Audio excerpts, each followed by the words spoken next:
UPSC का site hack था या था कोई ग्लिच, कुछ समझ नहीं आया किसी को और बढ़ गई खींच। मुद्दा कल का है जब ठीक दोपहर 12 बजे यूपीएससी ईपीएफओ में जो भी अभ्यर्थी पेपर दिए थे और इंटरव्यू में गए थे, उनको एक मेल आता है यूपीएससी के तरफ से।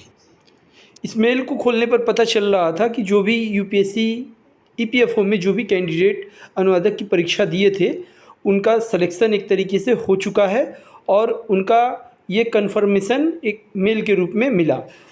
अभ्यर्थियों को विश्वास ही नहीं हो रहा था कि ये सच है या झूठ।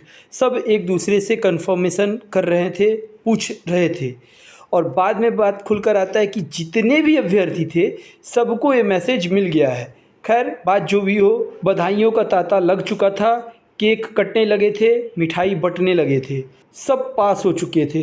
इवन जो इंटरव्यू में नहीं गए थे वो भी पास हो चुके थे।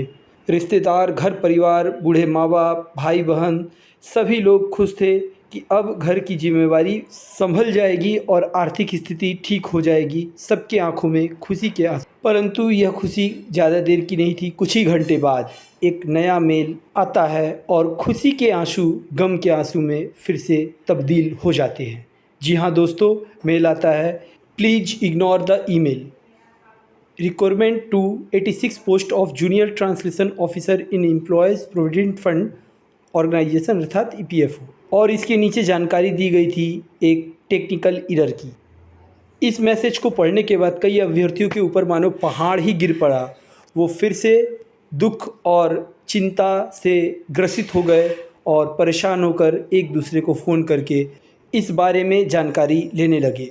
तो दोस्तों, जो भी हो, सबके अंदर एक उम्मीद जग गया था। घर परिवार, अभ्यर्थी, सबके अंदर एक उम्मीद जग गया था कि अब सब कुछ अच्छा होगा।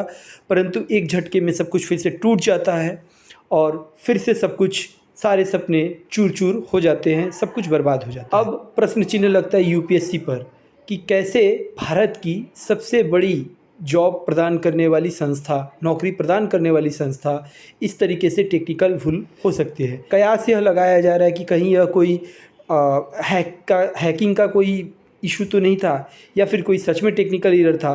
मामला जो भी हो, अभ्यर्थी परिवार, रिश्तेदारों के लिए यह खबर पीड़ाजनक और दुखदाई, कष्टदायक था। आशा करते हैं यूपीएससी जो भारत की सबसे बड़ी गरिमामयी पद देने वाली संस्था है, उससे आगे ऐसा भूल ना हो।